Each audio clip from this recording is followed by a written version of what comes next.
우리가 지난주 일부터 시작해서 성령의 열매에 대해서 우리가 함께 살펴보고 있습니다. 성령의 열매에 나타나는 9가지의 덕목, 또 9가지의 특성을 살펴본다고 말씀드렸어요.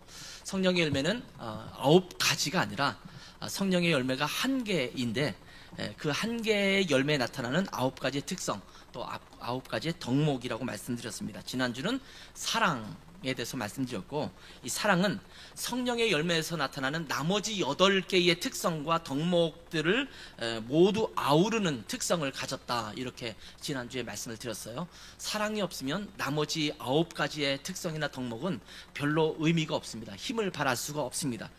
지난주에 우리 사랑이 얼마나 중요한지를 함께 살펴보았습니다. 자, 오늘부터 나누는 덕목, 이 특성들을 통해서 구체적으로 성령의 열매가 우리의 삶을 통해서 어떻게 드러날 수 있는지에 대해서 함께 살펴보도록 하겠습니다. 말씀드리다시피 거듭해서 강조하건대 이 모든 덕목들은 사랑이 바탕이 되어야 합니다. 오늘 기쁨을 나눌 텐데, 기쁨은 이 사랑의 바탕 위에서 나타나는 것이다, 이렇게 생각을 할 수가 있죠. 자, 오늘 성령의 열매의 두 번째 덕목으로 나오는 것은 희락이라고 기록되어 있죠. 희락, 우리 순 한국말로 따지면 기쁨입니다. 영어로는 joy라는 단어로 사용할 수 있죠. 이 단어를 헬라어로 살펴보면 카라라는 이름이 붙여집니다.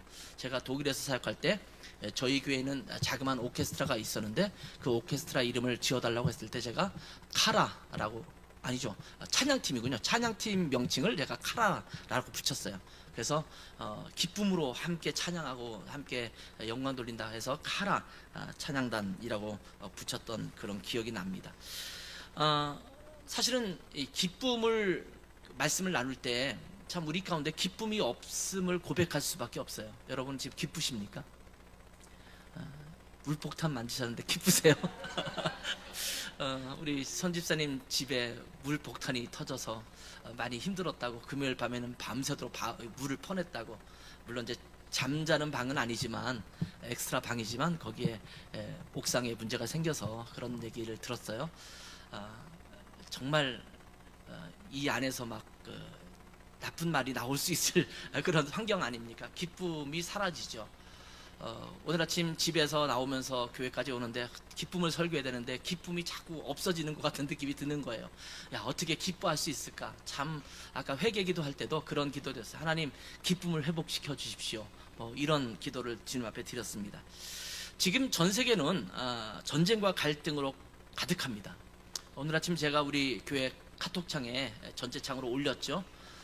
우리 우크라이나 키이우에서 사역하시는 김민호 선교사님, 또 유성수 선교사님이 보내온 메시지입니다. 오늘 아침에 조금 전에 보내왔어요. 지금 전쟁 중에 있잖아요. 계속 폭격이 날아와서 키이우 안에 지금 계속 폭탄이 터지고 미사일이 터지고 건물들이 불타고 있는, 그래서 동영상까지 하나 보내주셨던 것을 제가 보면서 마음이 너무나 아팠습니다.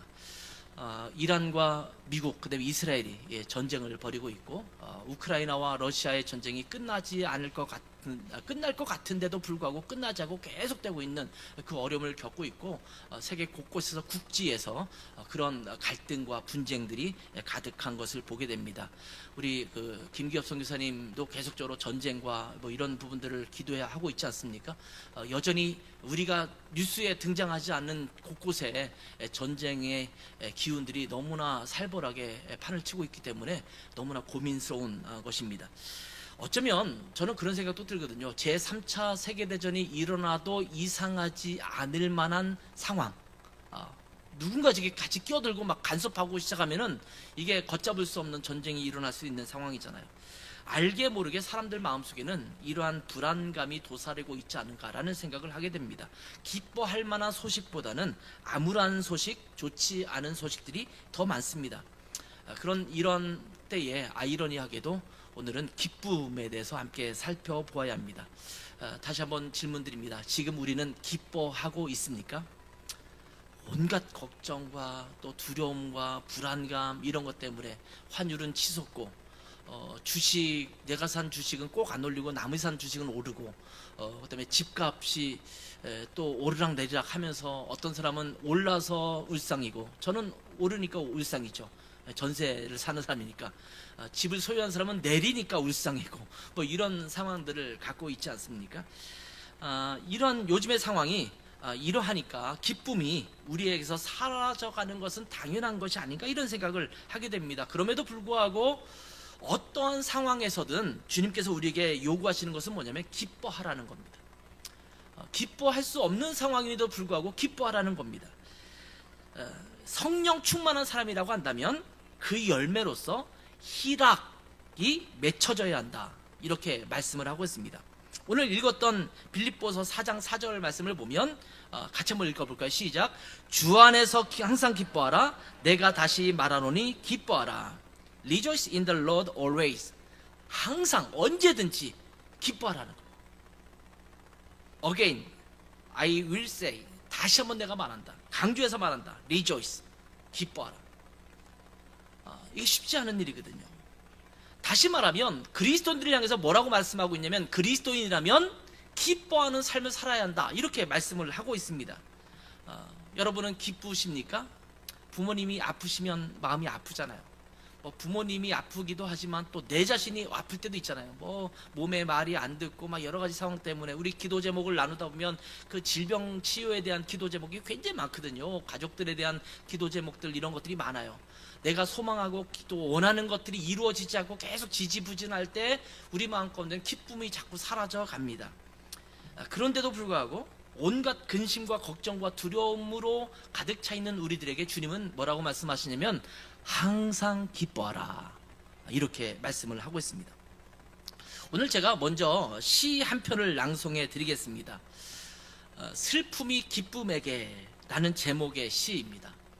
정호승 시인이 1979년에 발표한 시입니다. 슬픔이 기쁨에게.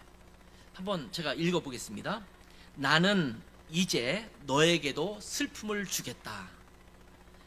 사랑보다 소중한 슬픔을 주겠다. 겨울밤 거리에서 귤 몇 개 놓고 살아온 추위와 떨고 있는 할머니에게 귤값을 깎으면서 기뻐하던 너를 위하여 나는 슬픔의 평등한 얼굴을 보여주겠다. 내가 어둠 속에서 너를 부를 때 단 한 번도 평등하게 웃어주질 않은 가마니에 덮인 동사자가 다시 얼어 죽을 때, 가만히 한 장조차 덮어주지 않은 무관심한 너의 사랑을 위해, 흘릴 줄 모르는 너의 눈물을 위해 나는 이제 너에게도 기다림을 주겠다. 이 세상에 내리던 봄 눈들을 데리고 추위 떠는 사람들의 슬픔에게 다녀와서 눈 그친 눈길을 너와 함께 걷겠다. 슬픔의 힘에 대한 이야기를 하며 기다림의 슬픔까지 걸어가겠다. 누군가 기뻐하는 사람을 향해서 슬픔이 전하는 메시지입니다. 이 시는 좀 슬퍼요. 이 시의 앞부분에는 한 장면을 이제 모사해주고 있습니다. 이게 시 전체적인 내용에 하나의 그림 같은 게 등장하는데, 그게 뭐냐면 추운 겨울날 거리에서 굴 몇 개를 놓고 장사하는 할머니가 있습니다. 그 할머니에게 너라고 불리는, 이 시에서 너라고 불리는 그 사람이 귤을 사는데 귤값을 흥정해서 귤을 깎아서 삽니다. 그러니까 좀 다운을 좀 싸게 주세요. 몇 개 더 주세요. 이러면서 사는 거예요. 그리고 귤을 싸게 샀다고 기뻐하는 거예요. 야, 오늘 더 많이 싸게 샀어. 나는 더 많이 얻었어. 이렇게 기뻐하죠. 그런데 이 사람이 귤을 싸게 사서 기뻐할 때 할머니는 제값을 받지 못하고 팔아서 슬픔을 갖습니다. 똑같은 상황에서 한 사람은 기뻐하고 한 사람은 슬퍼합니다. 그래서 저는 좌판 놓고 뭘 파시는 할머니나 할아버지들이 있다면 깎이지 않으려고 해요. 더 달라고 참 안 하려고 해요. 그분을 통해서 뭔가 좀 우리가 더 얻을 수 있지만, 그분은 그거 팔아서 하루 먹고 살아야 되는데 뭐 그걸 주면서 사실은 내가 더 부유할 수도 있고, 그런데 나는 그것 때문에 조금의 기쁨을 누리지만 그분은 슬픔이 더 얹어지는 것 아니겠습니까?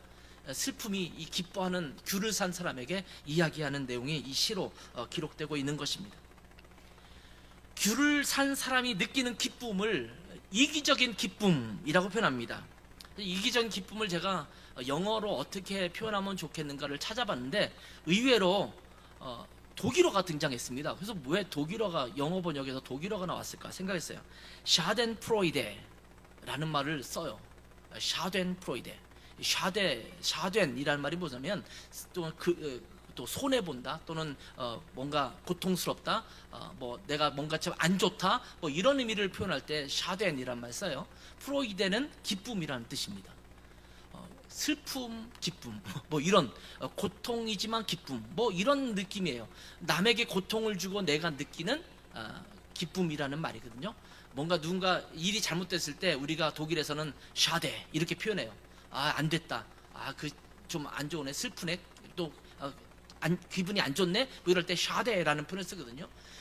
두 가지 샤덴이란 말과 프로이데가 같이 섞이는 단어가 굉장히 아이러니하거든요. 근데 우리의 일상에서 살아가고 있는 부분들은 너무나 그런 부분이 많아요. 아까도 잠깐 언급했지만 환율이 오르면, 저희 이제 아이들이 둘 다 독일에 사니까 환율이 오르면 만약에 우리가 돈을 송금해 줘야 된다 그러면 우리는 굉장히 힘들어요. 옛날에는 뭐 100만 원만 줘도 그것이 뭐 됐는데 요즘은 뭐 거기서 얼마자가 필요하다 그러면 환율이 너무 오르니까 굉장히 많아지잖아요. 근데 독일에서 돈을 버는 또 아들이 있단 말이에요. 저희 집도 아들은 돈을 독일에서 벌으니까 훨씬 더 나은 거예요. 물론 독일에서 벌어서 독일에서 쓰니까 뭐 큰 차이는 없겠습니다만, 만약 한국으로 만약 보내준다 그러면 환율이 비싼 게 훨씬 낫죠. 한쪽은 슬프고 한쪽은 기뻐요. 제가 독일에서 사역할 때 콩쿠르에서 1등하고 돌아온 그런 형제나 자매들이 있어요. 그러면 우리가 축하해주기 위해서 이렇게 뭐 주보에도 내고 누가 어느 콩쿠르에 나가서 1등을 했습니다. 그러면 처음 갔을 때는요 몇 명이 와서 얘기해요. 목사님 그런 거 광고 내지 마세요.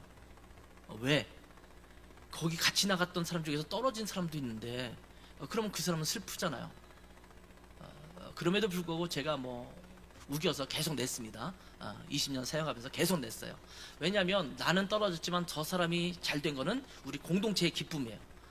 그러니까 함께 기뻐할 수 있어야 되잖아요. 그럼에도 불구하고 거기에 떨어진 사람에 대한 배려, 격려, 위로, 이런 것들이 있어야 되지 않겠습니까? 아까도 잠깐 언급했습니다만 저는 전세를 사는 사람이기 때문에 집값이 막 오르면 막 불안해져요. 저희 동네가 요즘 집값이 막 이제 막 올라가려고 하고 있거든요. 올라가려고 하는 게 아니라 막 올라가고 있죠. 근데 저희 아파트 단지에 이 창이 있어요. 거기에 다들 나와서 하면은 더 올라야 되는데 집값이 뭐 너무 제값을 못 받는 것 같다고 막 다 올라야 된다는, 그렇게 말하는 사람들은 대부분 집 주인이시죠. 근데 우리 같은 사람은 말 안 하고 가만히 있죠. 왜냐면 집 올리지 말아야 된다 그러면 그분들한테 또 욕을 먹을 것 같으니까. 그렇지만 우리는 내심 집값이 올라가면 다음 계약할 때 어떻게 되나, 이런 것을 갖고 있지 않습니까? 이게 다 샤덴 프로이드예요. 이기적인 기쁨. 남이 어떻든지 내가 잘 되는 게 기쁨이 되는 거거든요. 예전에 코로나가 한참일 때 독일에 저희는 그때 있었는데 마스크 구하기가 너무 어려운 때가 있었어요. 1인당 마스크 구입하는 것이 한정돼 있던 그 순간에 독일에서 마스크 구입하기가 너무 힘든 거예요. 근데 마스크를 많이 만드는 나라가 의외로 한국이거든요. 그럼 이제 한국 대사관에서도 막 이렇게 지원 내려오면 그걸 가지고 나눠주고 몇 개씩 나눠주고 뭐 이런 때가 있었는데, 어떤 사람은 마스크를 잔뜩 사재기 해서, 그런 일 있잖아요. 뭔가 휴지가 필요하다든지 뭐가 필요하면 막 잔뜩 사재기 해서 슈퍼마켓 가면 그 텅텅 비어 있어요. 그런데 그걸 못 산 사람들은 상대적으로 슬픔을 갖게 되는 거잖아요. 이 기쁨이라는 것이 이기적인 기쁨을 갖기가 너무나 쉽습니다. 남과 비교해서 내가 좀 낫기 때문에 얻는 기쁨을 말합니다. 왜 제가 이 이야기로 말씀을 시작하냐면, 대부분의 사람들이 추구하는 기쁨이 뭐냐? 사실은 샤덴프로이드예요. 이기적인 기쁨. 남이 어떻든지 상관없어, 나만 좋으면 돼, 남을 배려하지 않는 기쁨이란 말이죠. 주변의 환경이나 내게 얻어지는 유익으로 인하여 기뻐하는 것을 우리는 추구하고 있다는 겁니다. 그런데 오늘 성경에서 말하는 기쁨은 그런 기쁨이 아닙니다. 이 오늘 본문에서 말하고 있는 기쁨은 뭐냐면, 성령의 열매인 이 희락은 주변의 환경에서 오지 않습니다. 여러분, 다시 한번 말씀드리지만 성령의 열매로 언급되는 희락, 기쁨은 주변에 있는 환경에서 오는 것이 아닙니다. 아까 읽었던 시에서 나오는 것처럼 내가 추운 길거리에서 감귤 몇 무더기를 놓고 파는 할머니에게 귤값을 조금 깎아서 기뻐하는 것, 그런 것을 의미하는 것이 아닙니다. 내가 싸게 사는 기쁨으로 인해서 상대방은 그만큼의 이익을 내지 못해서 슬퍼한다면 그것은 온전한 기쁨이라고 말할 수가 없습니다. 그런데 우리가 일반적으로 기쁨을 누릴 때가 언제입니까? 상대적인 기쁨일 때가 너무나 많지 않습니까? 내가 합격해서 기쁜데 누군가 떨어져야 되는 상황 아니겠습니까? 나는 싸게 사서 기쁜데 누군가는 헐값에 팔아서 슬픔을 느끼게 됩니다. 나는 물질적으로 풍요로워서 기쁜데 누군가는 물질적으로 너무 어려워서 좌절을 느낍니다. 그래서 우리가 진짜 온전한 기쁨이라고 말할 수 있을까? 우리 그리스도인들이 좀 기쁨이라는 것을 좀 명확하게 들여다보는 것이 필요하겠다라는 생각을 하게 됩니다. 우리는 내가 잘 되면 기뻐하고 그렇지 못하면 낭망하고 좌절해서 슬픔에 젖어들기 쉽습니다. 그런데 우리가 또 우리 그리스도인들이 누려야 될 기쁨은 뭐냐면 주어진 환경에서 오는 것이 아니라는 것을 기억해야 합니다. 자, 오늘 본문 중에서 빌립보 말씀을 제가 함께 읽지 않았습니까? 이제 성령의 열매를 살펴보면서 우리가 성령의 열매를 일컫고 있는 갈라디아서 5장 22절 23절 말씀을 늘 제시하겠지만 그것과 관련된 또 다른 성경 구절 하나씩을 계속해서 병행해서 말씀하려고 하거든요. 자, 오늘 빌립보서 말씀을 읽었는데 이 빌립보서는 빌립보 교회 안에 있는 성도들에게 권면하는 말씀으로 가득하지 않아요? 자, 여기 보면 오늘 본문 중에서 보면 유오디아와 순두개를 향해서 권면하는 말씀이 나옵니다. 2절과 3절을 한번 볼까요? 한번 읽겠습니다. 같이 읽습니다. 시작. 내가 유오디아를 권하고 순두개를 권하노니 주 안에서 같은 마음을 품으라. 또 참으로 나와 멍에를 같이 한 내게 구하노니 복음에 나와 함께 힘쓰던 저 여인들을 돕고 또한 글레멘트와 그 외에 나의 동역자들을 도우라. 그 이름들이 생명책에 있느니라. 여기 보면 두 여인의 이름이 등장합니다. 유오디아라는 여인과 순두개라는 여인입니다. 아마 이 두 여인은 서로 갈등 관계가 있었던 것으로 보입니다. 그래서 주 안에서 같은 마음을 품어라 이렇게 권면하고 있지 않습니까? 그리고 교회 공동체 안에 있는 다른 사람들에게도 이 두 여인을 좀 도와라. 보통 두 사람이 갈등 관계에 있으면 편가르기를 해요. 이 사람을 지지하는 사람과 이 사람이 지지하는 사람이 있어서 서로 다투고 또 갈등의 골을 깊게 하는 경우가 종종 있지 않습니까? 그런데 지금 이 바울은 뭐라고 말하냐면 이 두 여인을 도와서 한 마음을 품을 수 있도록 너희들이 좀 잘 도와줘야 된다 이렇게 말씀하고 있는 것입니다. 이 빌립보 교회에 뭔가 갈등이 생겼어요. 근데 여러분 아시다시피 갈등이 생기면 기쁨이 사라집니다. 누군가의 부부간의 갈등이 생기면 기쁨이 사라지죠. 부모 자식 간의 갈등이 생기면 기쁨이 사라집니다. 누군가나 친한 사람과의 어떤 갈등이 생기면 또 기쁨이 사라집니다. 이 마음에 분노가 생기기도 하고 짜증이 나기도 하고 또한 허전한 마음 더불어서 또 좀 깊이 가면 슬픔이 찾아와요. 내가 이러려고 이랬나. 유명한 말 있잖아요. 내가 이러려고 이랬나. 이런 표현을 쓰게 되지 않습니까? 그러한 상황이 이 빌립보 교회 안에 등장한 것입니다. 그런데 이어지는 이 갈등 관계에 있는 이 상황에 권면하면서 이어지는 말씀이 뭡니까? 바로 아까 읽었던 4절 말씀입니다. 주 안에서 항상 기뻐하라. 내가 다시 말하노니 기뻐하라. 이렇게 말씀하십니다. 아니 이 상황에서 기뻐할 수 있을까요? 지금 짜증나고 울컥하는 마음도 생기고 마음이 상해서 잠도 못 잘 것 같은데 기뻐하라니요. 가능한 일입니까? 지금 서로 다투고 있는 관계 아닙니까? 갈등 관계 아닙니까? 그런데 바울은 그들을 향해서 말하기를 너희 기뻐해. 다시 말하노니 기뻐하라. 이렇게 말씀하고 있는 것입니다. 주님은 우리에게 기쁨을 요구하십니다. 주님께서 우리에게 요구하시는 희락, 기쁨은 모든 것이 다 잘 되고 있어서 형통한 삶을 살고 있기 때문에 희락의 삶, 기쁨의 삶을 살라고 말씀하시는 것이 아닙니다. 성령의 열매에서 나오는 희락이라는 덕목, 기쁨이라는 특성은 기억하세요. 주변의 환경에서 비롯하지 않습니다. 우리가 이렇게 말하기 쉬워요. 기뻐할 수 있어야죠. 환경 보세요. 상황 보세요. 나는 짜증나고 힘들어요. 근데 뭘 기뻐하라고 말씀하세요? 주님도 이 처지에 한번 당해보세요. 기뻐할 수 있는지. 그러나 환경과 관계없이 주님은 우리에게 기쁨을 유지하도록 권면하십니다. 그러면 어떻게 기뻐할 수 있는가? 이 참된 기쁨은 그 소스가, 근원이 달라요. 누구에게로부터 나와요? 주님에게로부터 나온다라는 거예요. 내 사랑하는 아내나 남편에게서 기쁨이 오는 게 아니라, 내 자식들에게서 기쁨이 오는 게 아니라, 또 내가 뭔가 원하는, 간절히 원하는 것들이 이루어져서 기쁨이 나오는 것이 아니라 주님으로부터 그 기쁨이 나온다라는 겁니다. 사람들은 이렇게 질문합니다. 기쁠 환경도 되지 않은데 지금 내 상황에서 어떻게 기뻐할 수 있습니까? 그렇기 때문에 성경은 우리에게 성령의 열매를 맺으라 이렇게 말씀하고 있는 것입니다. 이 희락, 이 기쁨은 누구에서 나온다고요? 성령 충만할 때 나오는 것입니다. 오늘 본문에 뭐라고 말씀하고 있어요? 오직 성령의 열매는 사랑과 희락과 화평과 쭉 이어지지 않습니까? 자, 희락이 무슨 열매예요? 성령의 열매예요. 환경의 열매가 아닙니다. 어떤 결과의 열매가 아닙니다. 성령의 열매로 희락이라는 열매를 맺으라 말씀하고 있는 것입니다. 참된 기쁨은 주님에게로부터 나옵니다. 주님으로부터 진짜 기쁨, 진짜 기쁨이, 희락이 나올 수 있습니다.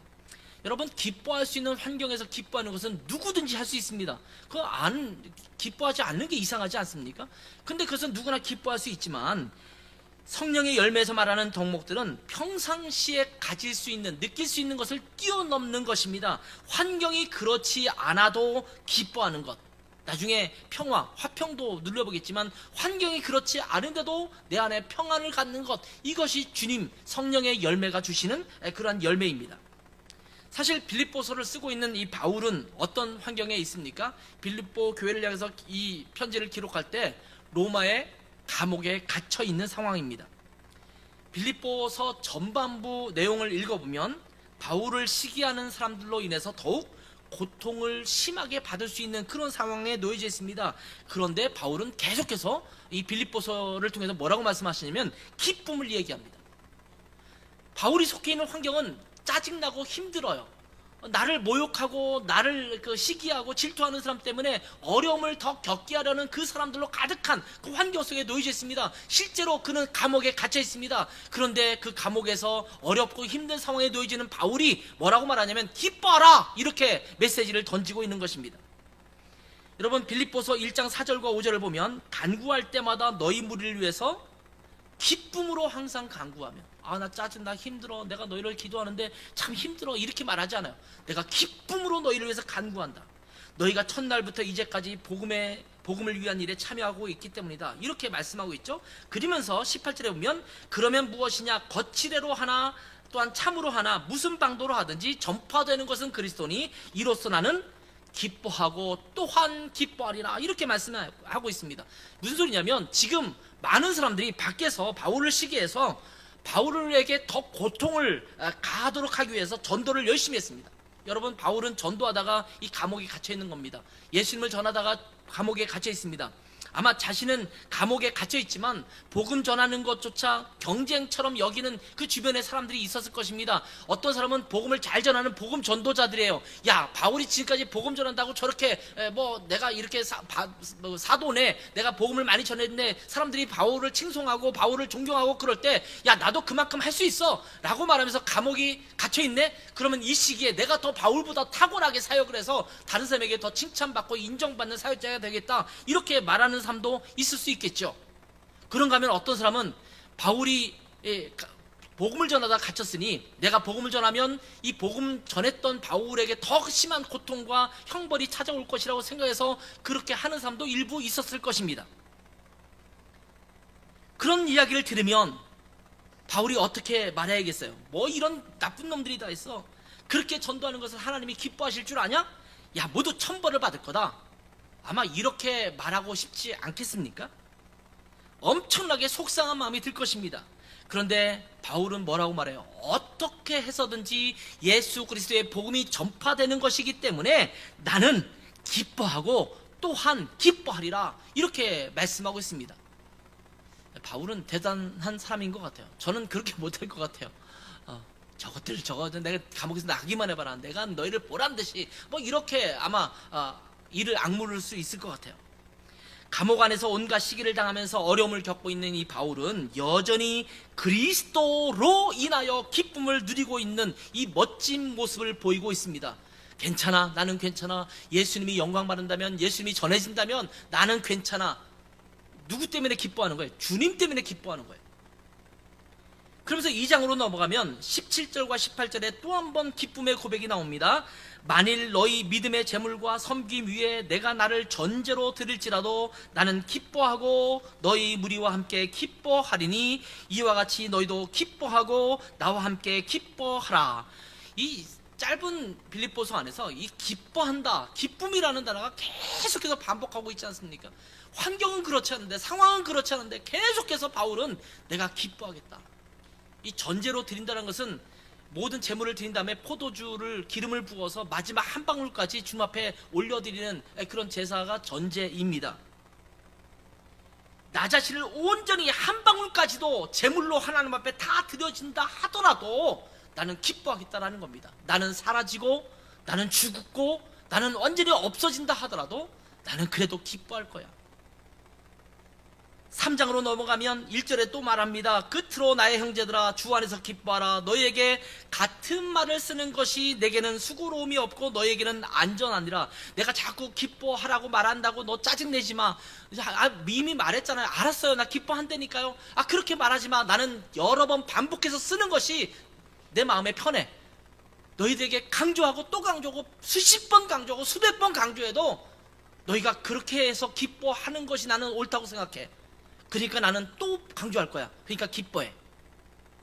여러분, 요즘 시대는 설교, 옛날에 했던 설교를 또 한 번 하면 성도들이 짜증내잖아요. 그거 옛날에 들었던 설교 같은데? 했던 설교 같은데? 다른 교회 목사님도 비슷한 취지의 말씀을 하시는데 뭐 이미 다 알고 있는 건데 뭐 또 그런 말씀 하시지? 목사들이 힘들죠. 왜냐하면 똑같은 본문을 가지고 말씀을 전하면서 뭔가 새로운 걸 자꾸 찾아내서 전해야 되잖아요. 그렇지 않으면 사람들이 이미 알고 있다고 생각하는 거예요. 근데 사도 바울은 그런 빌립보 성도들에게 내가 또 한 번 말하는 것이 오히려 나를 편안하게 하고 안전하다. 또 말한다. 기뻐해. 이렇게 지금 이야기하는 것입니다. 그리고 이어서 4장에 들어가면 오늘 읽었던 본문으로 등장합니다. 그러면서 기뻐하라. 다시 말하노니 기뻐하라. 이 정도 되면 좀 짜증날만 해요. 알아들었다니까. 내가 애기도 아니고 한 번 말하면 알아듣는데 뭘 자꾸 반복해서 얘기해요. 이렇게 말할 수 있잖아요. 이 바울의 기쁨, 이 희락은 어디에서 나옵니까? 바울의 육신적인 환경이나 사회적 환경을 보았을 때는 전혀 기뻐할 수 있는 환경이 아닙니다. 그런데 바울은 스스로 기뻐했고 빌립보 교회 성도들에게도 기뻐하라고 자꾸 반복해서 권면하고 있는 것입니다. 이 바울의 기쁨, 이 바울의 희락은 주님으로부터 오는 것입니다. 바울이 성령 충만했기 때문에 기뻐할 수 있었던 것입니다. 바울의 중심은 예수 그리스도께 있습니다. 그렇기에 주님께 온전히 맡겨진 자신의 삶 속에서 저절로 기쁨을 누리게 된 것입니다. 예수 그리스도 안에는 모든 것이 다 있기 때문입니다. 환경은 안 좋지만, 상황은 안 좋지만 주님이 나와 함께 하셔. 주님이 중심이 되고 주님이 영광 받으신다면 나는 그걸로 오케이, 나는 기뻐할 수 있어. 이런 마음이 바울의 마음입니다. 모든 문제의 해결이 예수 그리스도께 있기 때문입니다. 모든 권능이 예수 그리스도께 있기 때문입니다. 그래서 성령 충만하면 진정한 기쁨을 누릴 수 있게 되는 것입니다. 저의 경험도 마찬가지예요. 누군가 저를 모함하고 막 시비 걸듯이 막 툭툭 건드리는데 제가 성령 충만하면 툭툭 털어버릴 수 있어요. 뭐 그럴 수도 있지, 괜찮아. 그런데 내가 성령 충만하지 않고 나에게 집중되어 있으면 별것 아닌 거에도 불끈 화가 납니다. 나를 건드려? 지금 나를 힘들게 했어? 나를 모욕했어? 어떻게 나에게 그런, 이게 나에게 지금 집중되어 있거든요. 그러니까 화가 나는 거예요. 분노가 생깁니다. 마음의 상처를 깊이 받습니다. 그런데 성령 충만하면 똑같은 일을 당하고 있는데도 화가 나지 않습니다. 모두 용납이 됩니다. 그래서 기뻐할 수 있습니다. 저는 참 감사한 일 중에 하나가 뭐냐면 사소한 일에는 뭐 오히려 뭐 좀 화도 내고 짜증도 내고 막 그러기도 해요. 근데 큰 일이 부딪혀요. 뭐 뭔가 정말 심각하게 나를 모함하고 모욕하고 막 이런 일이 부딪히면 감사하게 그런 일이 있을 때 성령 충만해요. 그래서 그렇게 데미지를 많이 안 입습니다. 힘든 거는 힘든 거예요. 누가 어떻게 안 힘들다고 할 수 있어요. 막 나를 막 때리고 막 하는데 하고 웃는 거는 좀 이건 약간 이상한 사람이죠. 힘들 수밖에 없죠. 그래서 고통스러워요. 그럼에도 불구하고 주님께서 주시는 기쁨을 찾아갈 수가 있어요. 부부싸움을 하면 그러면서 서로 상처받는 이유가 뭔지 아십니까? 서로 간에 문제가 있으니까 싸우겠죠. 문제 없이 싸우는 일은 없을 거예요. 인간관계의 갈등이 왜 심각해지느냐? 결론이 좀 이상합니다만 성령 충만하지 않기 때문이에요. 성령 충만하면 보통 우리가 쿠션이라고 하죠. 쿠션 작업처럼 뭔가 툭 들어와도 이 쿠션이 내 안에 있어요. 성령이라는 쿠션이 있으면 그것이 나에게 다가오는 이 타격이 좀 약해요. 이 성령이 그런 쿠션 역할을 해주시는 거거든요. 그래서 성령 충만하면 이 모든 것이 문제가 되지 않고 그러한 상황에서도 기뻐할 수 있습니다. 그냥 우리가 기뻐해야 되는데 성령의 열매 중에 하나가 기쁨인데 나 기뻐해야 되는데 왜 기쁘지 않지? 막 기뻐해야지. 이러다 웃어야지. 광대뼈 올리고 막 이렇게 애쓰고 노력한다고 해서 기뻐지는 것이 아니라는 거예요. 그렇게 웃으려고 그러면 슬퍼져요. 갑자기 내가 왜 이러고 있나 이런 현타가 오지 않습니까? 억지로 기뻐하려면 오히려 그 마음속에 깊은 곳에서 짐이 되고 고통이 되는 거예요. 아픈데 힘든데 내가 억지로 그걸 기쁨으로 바꾸려고 하니까 이게 안 되는 거예요. 스트레스만 가득 차고 고통스러운 거예요. 피부에 트러블 생기고 잠도 안 오고. 근데 성령 충만하면 주님을 깊이 의지하면서 예수 그리스도를 향해서 온전히 나 자신을 드리면 저절로 어떠한 환경 속에서도 어떠한 상황 속에서도 기쁨을 누리게 되는 것입니다. 여러분 기억하세요. 참된 기쁨은 주님으로부터 오는 것입니다. 내가 생각하는 것, 내가 원하는 것이 해결돼서가 아니라 그 주님 때문에 기쁨이 오는 것입니다. 그래서 기쁨의 이유를 하나님으로부터 찾으시고 누리시길 바랍니다. 내 안에 성령이 충만하면 그 기쁨을 찾을 수 있는 거예요. 자, 기쁨이 주님께로부터 온다는 것을 알았다면 우리가 어떻게 해야겠어요? 바로 기쁨의 이유를 찾아가는 거예요. 자꾸 엉뚱한 데서 기쁨을 찾으려니까 찾아도 찾을 수 없는 거예요. 보물찾기 하듯이 막 내 문제에 기도했던 제목들 이것이 해결돼야지 기쁘잖아요. 내가 병 낫기를 위해서 기도한다면 그 병 낫기를 위해서 기도해서 병이 나아야지 기쁘잖아요. 물폭탄이 터지면 그것이 잘 방수가 되고 이렇게는 기쁜데 이게 쉽지가 않단 말이에요. 그러면 그 문제가 남아있는 한 우리는 기쁨을 자꾸 손들이채 빼앗길 수밖에 없어요. 왜? 문제가 해결되지 않았으니까. 근데 거기에서 기쁨의 이유를 찾으려면 기뻐할 수 없다라는 거예요. 기쁨의 이유를 찾으라는 거예요. 그게 기쁨의 근원이 어디냐? 바로 주님께 있으니까 주님께 그것을 찾으라는 거예요. 근데 엉뚱한 데 긁어대고 엉뚱한 데 찾으려고 하니까 기쁨을 우리가 누릴 수 없는 것입니다. 우리 주변에서 우리에게 주어지는 환경에서 기쁨을 찾으려면 기뻐하기 어렵습니다. 옛날에 부르던 복음성가 중에서 여러분도 그 복음성가를 아시는 분이 있는지 모르겠어요. 너는 왜 항상 웃니? 혹시 이 찬양을 들어보신 분 있습니까? 너는 왜 항상 웃니? 슬퍼도 눈물 나도 남들은 모를 거야. 왠지 좋아 항상 좋아. 무엇이 그리 좋은지 나도 알게 해다오. 너와 나 만나려고 주 예수님 오셨단다. 참 기뻐 왠지 기뻐서 항상 웃고 항상 찬송. 정말 좋아 왠지 좋아 또 기뻐서 찬송하네. 들어보신 적 있으세요? 직장 갔는데 자꾸 물어. 옆에 있는 사람이 너는 지금 너 기뻐할 때가 아닌데 왜 이렇게 웃고 있어?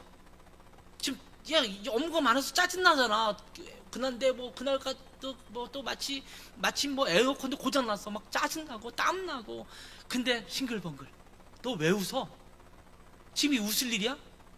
상사한테 찾아가는데 한바탕 말 듣고 왔는데 나오면서 씩 웃으면서 나와. 무슨 좋은 일 있었어? 아니야, 한참 더 마셨어. 근데 왜 웃는 거야? 집값이 떨어지고 환율이 올라가고 막 그런데 웃어. 너 미쳤니? 그 질문 아닙니까? 너는 왜 항상 웃니? 기뻐도 눈물 나도. 또 왜 웃는 거야? 그때 대답하는 말이에요. 예수님이 있잖아. 그 지금 찬양이 이 찬양이거든요. 옛날에 많이 불렀던 찬양입니다. 슬플 때인데, 눈물이 날 때인데, 마음이 괴로운 상황인데 기쁨이 생기고 웃음이 나옵니다. 참 쉽지 않은 거예요. 제가 아까도 기도하면서 참 쉽지가 않아요. 주님, 기쁨을 갖는 게, 평화를 갖는 게 쉽지 않습니다. 자꾸 나한테 집중되니까 쉽지가 않네요. 여러분은 예수님 때문에 기뻐하는 경험을 해보셨어요? 저는 가끔씩 그런 것들을 경험할 때가 있습니다. 아무리 봐도 이거는 걱정, 근심 가득해야 되는데 그리 걱정이 되지 않고 그냥 하루하루가 기뻐. 그리고 혹시 그런 것들을 우리가 살면서 여러분 경험해 보셨다는 거예요. 근데 그 비결은 다른 데 있지 않습니까? 성품? 이게 아니에요. 성령 충만하면 가능한 거예요. 성령 충만하면 주님을 바라볼 때 생기는 거예요. 내 환경에 집중하고 나 자신에 집중하면 성령 충만이 일어날 수 없습니다. 내 안에 계신 성령께 집중해야 돼요. 주님께 집중해야 돼요. 그러면 주님으로부터는 기쁨을 누릴 수 있습니다. 여러분, 하박국 3장 16절에서 19절 말씀은 아마 많이 들어보셨을 거예요. 제가 한번 읽어볼게요.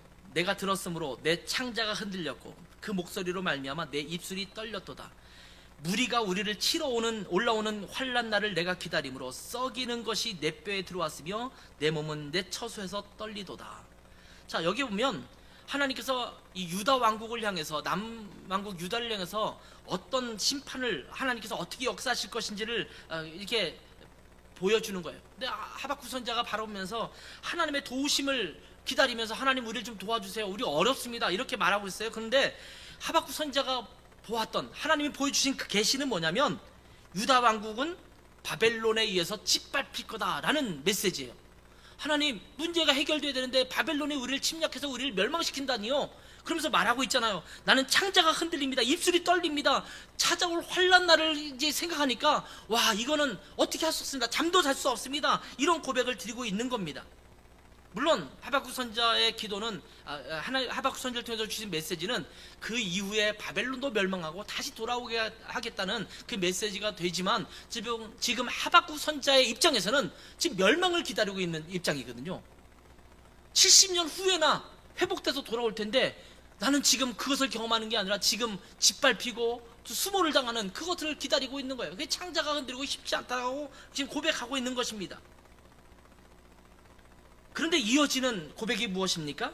17절 보겠습니다. 여러분 잘 아는 말씀이에요. 비록 무화과 나무가 무성하지 못하며 포도나무에 열매가 없으며 감람나무에 소출이 없으며 밭에 먹을 것이 없으며 우리의 양이 없으며 외양간에 소가 없을지라도, 최악의 상황이죠. 밑바닥입니다. 그런데 18절 보세요. 나는 여호와로 말미암아 즐거워하며. 누구로 말미암아 즐거워하며? 여호와로. 상황은 짓밟히는 거예요. 내가 갖고 있는 소유는 다 없어지고 있어요. 지금 최악의 상황으로 치닫고 있습니다. 그런데 나는 그 환경, 상황이 아니라 여호와로 인하여 즐거워하겠다, 이렇게 말씀하고 있어요.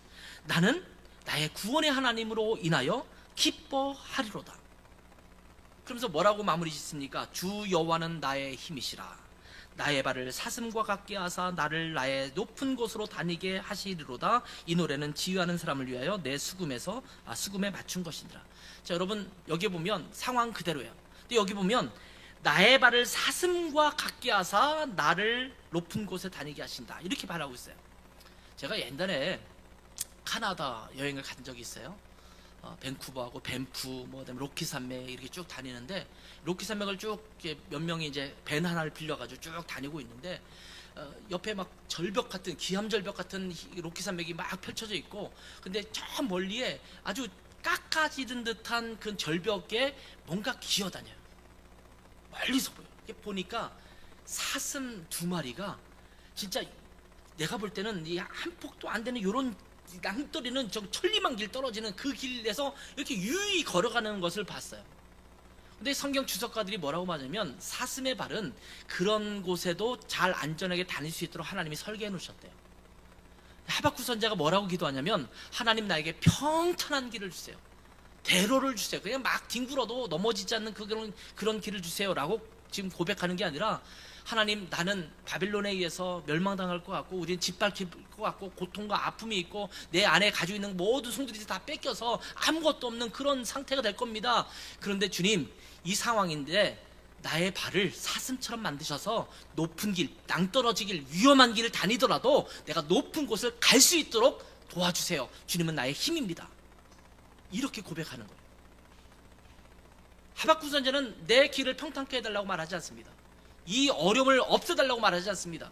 질병이 나에게 있고 고통이 나에게 있고 곤란이 나에게 있고 그럼에도 불구하고 하나님 나에게 힘을 주셔서 내 발을 사슴처럼 만들어 주셔서 그 길을 온전히 걸어가는 축복이 있게 없어서. 이게 하박국 선지자의 기도입니다. 하박국 선지자는 아직 유다가 멸망하기 전에 선지자입니다. 그런데 아무것도 남지 않는 이 처참한 환경 속에서 하나님 때문에 즐거워하고 하나님 때문에 기뻐하겠다. 우리 그리스도인들이 누릴 기쁨은 이러한 기쁨입니다. 그래서 성령의 열매 중에서 기쁨을 얘기할 때 많은 성도들은 모든 것이 잘 돼서 기쁨의 그 결과로 기쁨이 될 것이라고 착각을 해요. 성령의 열매, 사랑을 주세요, 기쁨을 주세요, 화평을 주세요 막 이럴 때 환경이 다 잘 돼서 그것에서 주시는 화평, 그 결과물로 나타나는 기쁨이 아니라 성령의 열매의 기쁨은 상황이 안 그럼에도 불구하고 성령 때문에 얻게 되는, 누리게 되는 기쁨을 간구하는 것입니다. 주어지는 환경이 좋아서 모든 것이 형통해서 내게 이루어지는 일이 모든 것이 좋은 일이기 때문에 기뻐하는 것이 아닙니다. 그런 기쁨을 넘어서 모든 환경이 암담하고 암울하고 최악의 상황처럼 느껴지는 그런 때라도 오직 여호와 하나님께서 우리의 아버지가 되시고 우리와 함께 하시고 결국은 우리의 발을 사슴과 같게 하셔서 모든 괴로움과 어려움과 고통을 이기게 하시고 회복을 주실 하나님을 믿는 믿음이 있기 때문에 지금 이 상황에서 기뻐하며 살 수 있다는 겁니다. 지금 여러분은 기쁨의 상황에 놓여져 있습니까? 기쁠 수도 있고 안 그럴 수도 있어요. 하람이가 결혼한다니까 기쁘죠. 아마 하람이는 그날만은 손에 꼽으면서 기다리고 있을지 모르겠어요. 내가 뭔가 일을 하고 있는데 뭔가 성공의 고지를 앞두고 있으면 기쁠 수 있겠죠. 그런 것 때문에 기뻐할 수 있어요. 그러나 우리 상황에서는 그런 것만 경험하는 건 아니잖아요. 내가 그렇게 기도하는데도 내 병이 안 나. 우리 부모님의 질병도 잘 낫지 않고 계속 힘들어하시고 막 이런 상황들이 있을 때 우리가 어떻게 기뻐할 수 있는가? 미래에 대한 불안감, 요즘은 또 치솟는 석유값, 환율 이런 것 때문에 걱정이 되고 있지 않습니까? 물폭탄이 계속 쏟아져서 저는 걱정이 많이 돼요. 이런 것들이 걱정이 될 수 있잖아요. 근데 이런 상황이 어떠하든지 우리 주님을 붙들 수만 있다면 우리 그리스도인들은 기쁨을 누리게 될 줄 믿습니다. 성령이 우리 안에 계시기 때문에 누려지는 희락, 이 기쁨, 이 성령 충만하면 이 희락을 우리 삶 속에서 누리게 될 줄 믿습니다. 지금 여러분은 기쁘십니까? 성령을 붙들어 기쁨이 되게 하시기를 바랍니다. 주님으로부터 오는 기쁨을 자꾸 찾으시고 풍성히 누리시는 여러분 되시기를 주님의 이름으로 축원합니다. 기도하겠습니다. 하나님 아버지, 우리 주변에 있는 환경으로부터 기쁨을 찾으려고 애쓰고 노력하지만 참 쉽지가 않습니다.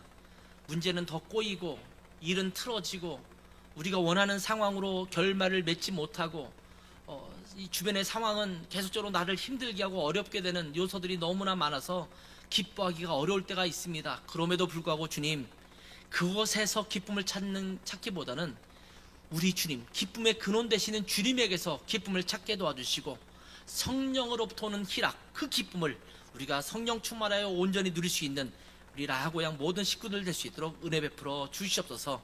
주님, 이번 한 주간도 이 기쁨을 부여잡고 승리할 수 있도록 축복해 주시옵소서. 감사하며 예수님의 이름으로 기도했습니다. 아멘.